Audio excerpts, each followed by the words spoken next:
Olá, eu sou Rodrigo Tamacia, sou palestrante da Comissão de Cultura e Eventos, advogado trabalhista. Gostaria de agradecer muito a oportunidade de participar desse projeto, das palestras online, agradecer ao presidente Alexandre Rolo, da Comissão de Cultura, parabenizar a Seccional Paulista e o presidente Caio por todo o esforço que tem feito, das medidas tomadas para enfrentar a pandemia para a advocacia. E vamos aqui ao nosso assunto, os impactos dessa pandemia na legislação trabalhista e nas relações de trabalho. A medida provisória 936, do dia 2 de abril de 2020, estabelece a possibilidade das empresas aderirem a um programa para que se faça a suspensão do contrato de trabalho ou a redução da jornada e do salário. Bom, as questões com relação à redução da jornada, especificamente tratadas na medida provisória e a própria suspensão, aqui nos interessa do seguinte ponto de vista: obrigatoriedade ou não da comunicação do sindicato e o papel do sindicato nessa fiscalização e na participação efetiva desses acordos.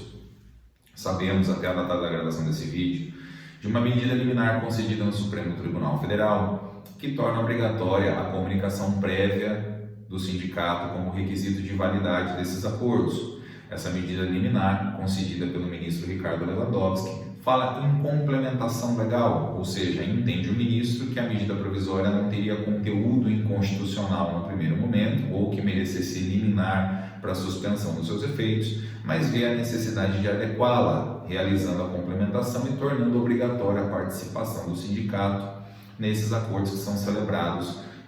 entre patrão e empregado. Dentro dessa consideração, temos que a medida provisória estabelece claramente duas formas já em seu texto de socorrer: acordo coletivo e negociação coletiva e acordo individual. Grande parte dos questionamentos com relação à constitucionalidade, com relação à possibilidade ou não de esse acordo poder ser celebrado entre patrão e empregado, se refere exatamente à ausência da participação do sindicato nas modalidades da celebração de acordo individual. A empresa, então, não poderia, segundo a própria Constituição Federal, reduzir salário do funcionário sem a participação da entidade sindical nessa negociação e todo o desdobramento que isso decorre. Enfim, o entendimento que deve ser observado e que foi muito bem colocado pela ANAMATRA quando fez a sua nota técnica, inclusive utilizado na medida liminar, e também as críticas que ocorrem em relação a essa medida, claramente não se referem à questão emergencial, não se referem à possibilidade ou não de ser criado o benefício, e sim simplesmente à ideia de que esta participação toda do sindicato seria algo que tornaria a questão mais morosa, mais complicada, e por isso essa negociação toda deveria de alguma forma não ocorrer para atender a questão da emergência e da urgência. Pois bem, a própria Constituição Federal, como a própria liminar também já destaca, ela prevê as possibilidades de emergência e as possibilidades de ocorrência de fatos de grande repercussão que acabem repercutindo no contrato de trabalho. No caso, a força maior, o Estado eventualmente tendo que tomar medidas drásticas no sentido de intervir nas relações de trabalho. Porém, nunca deixou o sindicato de fora desse tipo de negociação, sempre obrigando essa negociação coletiva para que isso seja feito do ponto de vista legal. As críticas, elas aparecem exatamente nesse ponto, onde dentro do período de emergência a negociação coletiva poderia constituir um óbice. Nesse ponto, isso tem que ser visto com muita cautela, porque independentemente do que consta da liminar ou não, do texto político ou conjunto político dessa questão, a participação do sindicato está lá prevista na Constituição. E, eventualmente, as empresas terão que enfrentar os efeitos da celebração desse acordo no momento pós-pandemia. É o que todo mundo pensa. Agora, nesse momento, nós temos o Estado, nós temos a necessidade, nós temos a questão emergencial, e isso passando, essa pandemia vai passar, nós teremos que lidar com as consequências desses acordos celebrados e dos questionamentos que sobrevirão, seja pelo sindicato ou pelo próprio trabalhador. E um dos pontos interessantes a ser destacado com relação a isso é que a própria medida provisória não faz nenhuma ressalva à adesão desse acordo pelas empresas e empregados. Não existe nenhum tipo de classificação econômica, demonstração de necessidade. A medida provisória é de aplicação geral e adesão livre pelas empresas e empregados, embora lá conste a necessidade de acordo. Ora, um momento que nem esse, onde todos sabemos da paralisação de praticamente toda a economia, é certo que tanto patrão nem empregado formam uma consciência da necessidade de uma alternativa para a manutenção do emprego e para a manutenção dos salários. Porém, sabemos muito bem que não são todos os setores que tiveram a sua paralisação. Muito pelo contrário, mesmo diante de todo o cenário da pandemia, alguns setores permanecem absolutamente ativos. E esta negociação coletiva, então,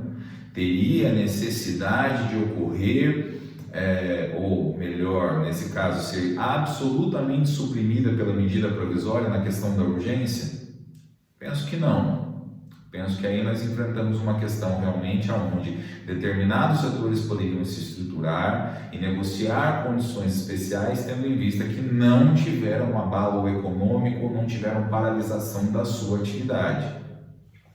A liminar trata desse ponto, de forma muito pontual e muito clara. O sindicato não seria um simples arquivista desses acordos. O que a medida provisória fala em obrigatoriedade de comunicação no sindicato nos faz pensar a respeito desse papel questionador. Comunicar para quê? Comunicar para simplesmente guardar? Então, esta manifestação exigida de concordância, aquecer ou não com o acordo ou fazer algum tipo de manifestação sobre ele, poderá ocorrer dentro do próprio prazo da medida provisória ou que está no futuro. Essa é uma questão que todos devem imaginar e devem lidar com ela e pensar com relação a isso na hora de aconselhar eventualmente a aplicação da medida provisória para o caso concreto. Então, tratada essa questão, resumidamente, nós temos obrigatoriedade de comunicação nesse momento, tanto para os acordos individuais, as disposições da própria medida provisória para acordo coletivo, ou seja, com os salários na faixa superior a R$ 3.136 até R$ 12.000 e aquelas demais condições que estão lá previstas. E temos esse cenário de validade ou não dos acordos. Essa questão pode ser alterada pelo Supremo Tribunal Federal ao tempo da visualização desta palestra, e eu desde já ressalvo que ainda que o Supremo Tribunal Federal não faça nenhuma outra observação ao texto da medida provisória e que também, de certa forma, o Cássio mantenha a liminar que foi concedida pelo ministro Lewandowski, nós temos que, tratando do texto expresso de lei, a própria medida não alijou o sindicato de forma total desses acordos. Então, evidentemente, que temos que observar essas consequências da própria atuação sindical, eventualmente impugnando condições, determinando fiscalizações. Aliás, o próprio texto da medida provisória fala na possibilidade de fiscalização a respeito de adesão irregular ou irregularidade de execução. E para isso eu faço aqui já o gancho ao próximo tema, que eu acho muito importante, que seja observado sempre, e seja aconselhado sempre, que dentro desse estado de pandemia, dentro da adesão, não dispensa a empresa de manter, pela sua própria obrigação, o arquivamento de todos os documentos e de todas as medidas que foram adotadas dentro do cenário especial. Ou seja, se eu falo em redução e suspensão do contrato de trabalho, a CLT nos fala em rotinas e regras que já estão previamente definidas para o contrato. A marcação do ponto, a concessão do intervalo intra-jornada, a assinatura e a fiscalização com relação à questão de medicina e segurança do trabalho, já também resolvida pela medida liminar e pela própria medida provisória que trata desse tema de forma específica. Então não podemos esquecer das regras já vigentes para o contrato de trabalho. E dentro desse contexto, desse panorama, uma empresa que faça adesão à redução de jornada de trabalho não pode, de forma alguma, imaginar que não deverá arquivar ou não ter o arquivamento e a demonstração de tudo aquilo que foi feito segundo as regras da modalidade que escolheu. Por exemplo, reduzo a jornada de trabalho, mas se o meu ponto não me expressa, a marcação do ponto não me expressa essa redução da forma estabelecida pela MP, e eventualmente essa empresa estaria sujeita às penalidades previstas na própria medida provisória, dentre outras fiscalizações do trabalho, e a própria oposição do sindicato, que pode, dentro das suas prerrogativas, continuar atuando como representante dos empregados. Já temos essa questão de direito coletivo que não impede a participação do sindicato dentro desse ambiente empresarial, mesmo pós-reforma trabalhista. Tanto é fato que está aí de volta a presença do sindicato muito firme nesse momento, buscando até o seu espaço, o seu ativismo. A celebração de acordo coletivo ou individual para essa questão, mais uma vez, não deve interferir nessa parte da relação entre patrão e empregado no que se refere ao cumprimento da norma trabalhista. Ou seja, existem questões que são direitos que podem participar de negociação coletiva, que podem ser conteúdo de negociação coletiva e outros não. Então, atenção às empresas, na hora de celebrar os acordos e na hora de proceder às comunicações, principalmente porque grande parte acredita que nesse momento o acordo individual permitiria uma série de vulnerações aos direitos trabalhistas e também a não observância dessas regras, teremos as consequências futuras a serem analisadas pela Justiça do Trabalho. Já nesse momento em que falamos, algumas decisões da Justiça falando em impossibilidade de dispensa imotivada em razão de que os empregados nesse momento despedidos de forma arbitrária não conseguiriam recolocação no mercado de trabalho, e existem outras medidas a serem tomadas e que podem ser tomadas pelo próprio governo, concedidas pelo próprio governo na medida provisória, financiamento de folha, enfim, todo esse conjunto de situações nesse momento remonta a pensar nas melhores alternativas, nas melhores soluções, sempre conjugando CLT, medida provisória e Constituição Federal, para que esse momento seja bem analisado no futuro. Temos algumas questões particulares também a respeito da medida provisória e que eventualmente podem ter aí algum impacto na negociação de acordos. A medida provisória fala que aquele que já recebe benefício da Previdência Social, ele eventualmente não receberia a complementação criada pelo benefício da adesão da 936, ou seja na redução ou seja na suspensão, o governo não teria mais uma obrigação de efetuar pagamento de outros valores ao colaborador que, no caso, já aposentado ou que recebe benefício. E aí nós temos a seguinte situação, então como fica? A empresa efetivamente tem a necessidade de reduzir a jornada de trabalho ou de suspender o contrato, porém tem esse óbice enfrentado pela redução efetiva do salário daquele que não pode receber a complementação. Vejam, no primeiro momento nós falamos de redução de jornada de trabalho e suspensão, onde efetivamente a própria medida provisória já fala que as regras para pagamento do benefício criado, elas são determinadas pelo seguro-desemprego. Então, teremos uma redução efetiva no valor do salário do funcionário, do colaborador. Num outro momento, nós temos um caso onde esta redução ela não será parcial segundo regra do seguro-desemprego. Ela poderá ser total em razão deste funcionário já receber benefício do governo. Nesse ponto, observação mais uma vez, medida provisória, Constituição Federal e CLT, essa redução só poderia ser feita mediante negociação coletiva e evidentemente que há necessidade de criação de meios alternativos e aí essa questão fica devolvida à empresa, ao sindicato, de solucionar a questão do trabalhador, porque a simples redução justificada no fato de que o governo já paga um benefício, teoricamente poderia enfrentar grave oposição e também ser reconhecida a sua ilegalidade pela justiça. Então, é essa a questão que tem que ser analisada nesse momento com relação aos casos onde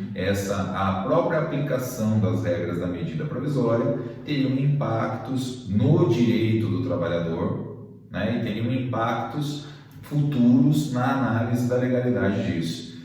O atual cenário já nos mostra que os próprios sindicatos têm mostrado preocupação e têm mostrado um certo ativismo para esses casos, procurando composição imediata, e acredito que quem não observe, quem tenha quem acabe se utilizando da alternativa de realizar acordo individual para dentro das regras da própria medida provisória, mas que não ofereça compensação ao funcionário, né, ao colaborador dentro da própria estrutura da empresa, poderá no futuro enfrentar o reconhecimento da invalidade total. Temos essas duas possibilidades. O próprio questionamento sindical para qualquer tipo de aplicação, segundo categoria econômica, segundo a forma de implementação e benefícios suprimidos do trabalhador, a própria redução da jornada do salário. Então, o papel sindical na atuação em relação à justa aplicação da medida provisória ou na necessidade da sua aplicação e, por outro lado, né, a excetuação feita pela medida provisória que torna o movimento para quem já recebe esse valor absolutamente legal. Então, muita atenção com relação à questão de quem já recebe benefício, porque esse é um ponto importante. Falamos aqui de fiscalização, de manter documentos, manter arquivos e faço novamente esse apontamento e esse registro para a comprovação de que tudo aquilo que foi determinado e aderido seja efetivamente passível de demonstração no futuro se solicitado, seja pela auditoria do trabalho, que isso é mencionado pela própria medida provisória, e seja pelos outros mecanismos de fiscalização. Nesse momento, né, em razão do próprio estado de pandemia, os estabelecimentos que estão funcionando, né, e esse momento é exatamente para tratar das atividades essenciais que não tiveram a sua paralisação, nós temos que considerar o seguinte: segurança do trabalho, fiscalização e cumprimento de normas trabalhistas, mas de forma associada às regras criadas à medida provisória. Não só comprovar que o salário e a jornada foram de fato reduzidos e respeitadas as demais regras com relação a intervalo, com relação à concessão dos benefícios que não podem ser suprimidos, com relação à medicina e segurança do trabalho, mas também com relação à efetiva redução e o conjunto dessas normas no futuro. A segurança do trabalho, né, ela vem até um pouco mais delimitada com relação a uma nota técnica que foi emitida pelo Ministério do Trabalho e que já possui algumas alterações, até porque conforme as semanas vão passando, essa pandemia ela vai implicando na mudança de medidas cada vez mais diversificadas ou mais rígidas, vamos colocar dessa forma, no sentido de proteger o trabalhador e a própria sociedade com relação à contaminação e o espiral de contaminação. E é claro que isso tem efeito no contrato de trabalho. Uma empresa que está funcionando e que possui funcionários, que possui empregados ativos, elas passam eventualmente pela fiscalização municipal, vigilância sanitária, a nível estadual, federal, Ministério do Trabalho. Então, isso tudo tem que ser coordenado, né, ou a própria fiscalização estadual também. Então, isso tudo tem que ser coordenado para quê? Para que essas medidas efetivas sejam adotadas no sentido da proteção do próprio trabalhador. Agora, o estado de pandemia, já reconhecido como força maior, tem ali uma possibilidade de ter uma não vinculação como nexo para a doença do trabalho, para outras questões. Esse é um assunto mais complexo, demandaria um outro momento para podermos tratar dele de forma profunda,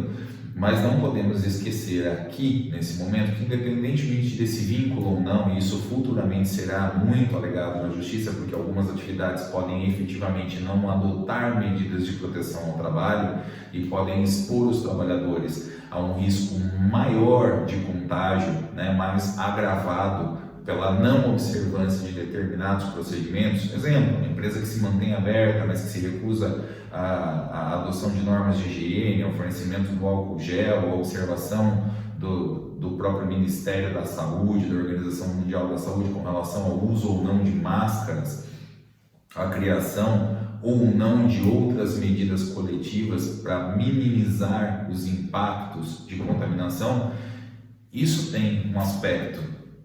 né, de saúde para o trabalhador e tem que ser observado segundo aquilo que já consta de legislação, né, as NRs, que devem ser cumpridas dentro do programa de saúde médico ocupacional. Nós temos hoje a disposição de que todos os exames, de que todas as medidas de segurança do trabalho, né, até para que não houvesse a maior exposição dos colaboradores, que elas fossem suspensas. Porém, a medida provisória 936 não desobriga né, que as empresas não observem essas normas de segurança. Então, além da criação de outras, né, que não estão devidamente regulamentadas, que não passaram por uma avaliação mais profunda, porque, como eu falei, elas acabam sendo reconhecidas como medidas de segurança para a saúde do trabalhador, até conforme as semanas vão passando, deveriam ser implementadas segundo as mesmas regras e constar sempre de relatório de treinamento, da demonstração da adoção de medidas que efetivamente protegeram o trabalhador na linha de frente, a fim de evitar questionamentos futuros, inclusive a vulneração da saúde do trabalhador. Então, vejamos, reconhecimento do estado de pandemia, eventual críticas ou não ao pensamento de que isso pode ter interferência na segurança e medicina do trabalho, e é evidente que já existe uma corrente vertente dizendo que há impactos para aquele que não adotar nem as medidas mínimas de segurança, e isso que fique muito claro. Nós temos aí uma questão médica, uma questão de prestadores de serviços da área médica, questão de dificuldade de EPIs e compra de EPIs, e claro que isso tudo vai ser analisado depois à luz das normas e à luz da própria circunstância. Mas quando eu faço essa provocação, é pensar em medidas básicas que podem ser adotadas, né, para determinados estabelecimentos que não possuem esse risco tão agravado de contaminação quanto um hospital, quanto a necessidade de tratar diretamente com doentes, fazendo essa excetuação, para que isso fique muito claro de que a adoção dessas medidas, elas também devem de alguma forma compor o normatizado da empresa e constar de registros para aquilo que foi efetivamente feito ao trabalhador no momento de crise. Ainda com relação ao tema da segurança, né, nós temos as diversas orientações que seguem. Acho que aqui acho que ao direito não cabe só a visão política que estamos vivendo a respeito da adoção das normas ou não, de posturas ou não, mas me parece que ainda é muito consenso, né, tanto da nota técnica quanto a recomendação de que as pessoas do grupo de risco não devam permanecer ou que se criam alternativas para que não permaneçam no trabalho que lhe causa exposição de risco. E aí surgimos com um outro ponto. Sabemos aí que os maiores de 60 anos, com comorbidades, possuem uma capacidade de desenvolver uma forma mais grave dessa doença e que pode causar, inclusive, mais casos, né, número mais elevado de mortes. Sabendo disso, não tem como, de alguma forma, não atentarmos que o mercado de trabalho hoje, até por incentivos na contratação de pessoas com mais idade, a gente tem um mercado de trabalho também formatado dentro dessa faixa etária. E às vezes não só maior de 60 anos, mas como vários, né? A própria medicina do trabalho nos fala dos casos, né, de colaboradores hipertensos, com diabetes, que são doenças que são também agravantes dessa condição no momento da pandemia, que podem provocar a morte da pessoa. Então, nesse cenário, quais são as medidas que podem ser adotadas? Nós temos aqui, né, além da medida 936, da medida provisória, aquela que foi editada anteriormente, que fala na possibilidade da concessão de férias, na possibilidade ainda da criação de compensação de jornada, antecipação de feriados. E aí eu faço outra observação. Da regra de compensação de jornadas, ainda que criadas, a medida provisória que assim trata, ela não fala efetivamente de uma forma sem afastando, na verdade, a CLT, e também não cria nenhum tipo de mecanismo de negociação frente às normas coletivas já vigentes para cada setor. Ou seja, há a necessidade, no meu ponto de vista, ainda que no futuro, né, dentro desse cenário, a adoção de medidas, ainda que não vinculadas dentro da medida provisória, ou mesmo constante delas, com uma efetiva participação do sindicato para a segurança jurídica, né? Não vale a compensação efetivamente de jornada, como nós conhecemos na CLT, ela possui regras, né? E aí você pensa num trabalhador que ficou 30, 60 dias na casa e que eventualmente tem que compensar essa jornada, isso deve ser feito dentro das regras próprias, porque outras não foram criadas, elucidando o que efetivamente pode né, no momento em que ocorre a efetiva compensação. Então, participação do sindicato, sempre, acredito que mais necessária do que nunca. E aí é questionamento, mas o sindicato pode não cumprir os prazos, o sindicato pode se recusar à negociação coletiva, o sindicato pode criar outras regras e pode fazer outras exigências. Acredito que, embora o momento seja de muita crise, o momento seja de muita emergência, e todos temos muita urgência em tudo nesse momento, ignorar a posição do outro e a visão e a própria discussão e trazer à mesa a negociação, seja individual ou coletiva, a participação do tripé, patrão, empregado, sindicato, ela de certa forma cria um ambiente de intolerância a qualquer tipo de visão. Uma solução construída a muitas mãos me parece muito mais perfeita e muito mais legalista e muito mais humana do que aquela que se impõe, já que a fórmula criada geral pelas medidas provisórias e especificamente pela 986 pode não estar perfeitamente adequada àquele setor ou àquela atividade. Então, ainda que nesse momento, ainda que se busque uma resposta do governo, ainda que se busque sempre uma solução que seja pacificadora de toda a sociedade,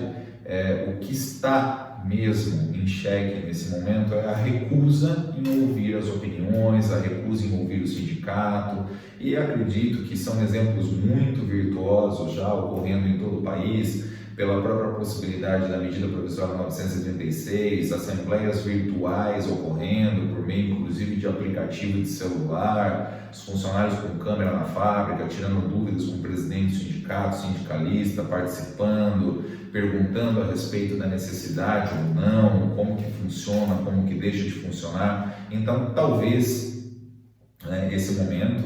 pela própria falta de disposição em sentar à mesa, esteja privando as empresas, sem uma boa assessoria também nesse sentido, de colocar à mesa questões muito importantes, não só essas determinadas, como a suspensão e a redução, mas a eventual criação de um mecanismo de composição para a compensação da jornada, respeitando os limites legais, criando alternativas realmente para poder antecipar feriados e realizar eventuais outras pontes, permitindo aí algum tipo de flexibilização com relação a toda a forma de diluir os custos nesse momento de pandemia. Então, a oportunidade talvez não esteja sendo observada, que é uma oportunidade de criar regras dentro dos limites da CLT que beneficiem as duas partes. Muito embora, e isso eu digo sempre com a ressalva de que existem setores muito mais beneficiados nesse momento do que outros, porque, claro, aquele pequeno empresário do comércio que tem a sua atividade não classificada como essencial, que tem 2, 3 funcionários, às vezes menos, mas que teve que efetuar paralisação total, que não pode vender, que tem um faturamento baixo anual, é claro que essa empresa possui muitas dificuldades e claro que ela de fato possui menos opções de forma muito clara para poder compor qualquer tipo de prejuízo nesse momento, seja com o pagamento da folha, seja com a criação de regras para compensação. Então, sempre observar que nesses casos onde o direito ele é tão diverso segundo a categoria econômica e a necessidade, que nós temos a atuação dos sindicatos, das federações, enfim, para cada categoria econômica seguindo suas regras.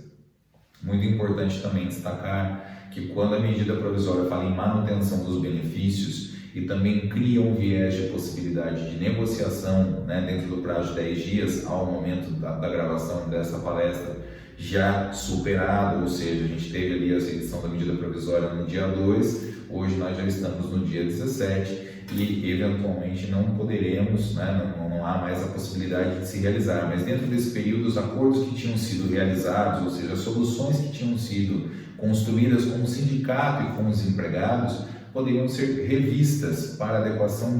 dessas normas que vieram, e acredito que, se necessário e se outras medidas provisórias forem necessárias para o momento da pandemia, o mesmo tipo de previsão, o mesmo tipo de negociação se mantém aberta para a possibilidade da substituição dos acordos do passado para novos e mais vantajosos no futuro, ou ainda aqueles que reconheçam o agravamento da crise ou maior necessidade da empresa. Eu finalizo essa fala, né, sempre com esse ponto de levar a consciência de que a organização sindical, ainda que com todas as críticas do momento, o cenário político que temos enfrentado no país e a eventual associação do sindicato com determinado viés ideológico ou não, existem muitas federações muito responsáveis nesse momento, existem muitos sindicatos muito ativos nesse momento, procurando desempenhar o seu papel, sentando à mesa de negociação, tentando criar soluções, pensando no caráter humano. Então, assim, o efetivo exercício desse direito e o efetivo exercício da democracia também passa, né,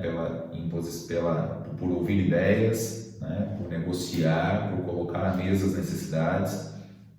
E esse o recado que eu levo a todos, sempre com a observância, né, da CLT e daquilo que eventualmente poderá ser questionado no futuro, inclusive pelo próprio sindicato, já que não deve, né, seu papel nesse momento não é de simples arquivista desses acordos. Eu agradeço mais uma vez a oportunidade da Comissão de Cultura e Eventos por participar desse projeto. Desejo a todos sorte, desejo a todos bons estudos nesse momento, sorte à advocacia que precisa de tanto apoio e vem sendo muito apoiada pela Seccional Paulista, para que em breve, né, possamos estar novamente todos juntos e talvez presencialmente. Um forte abraço a todos. Até logo.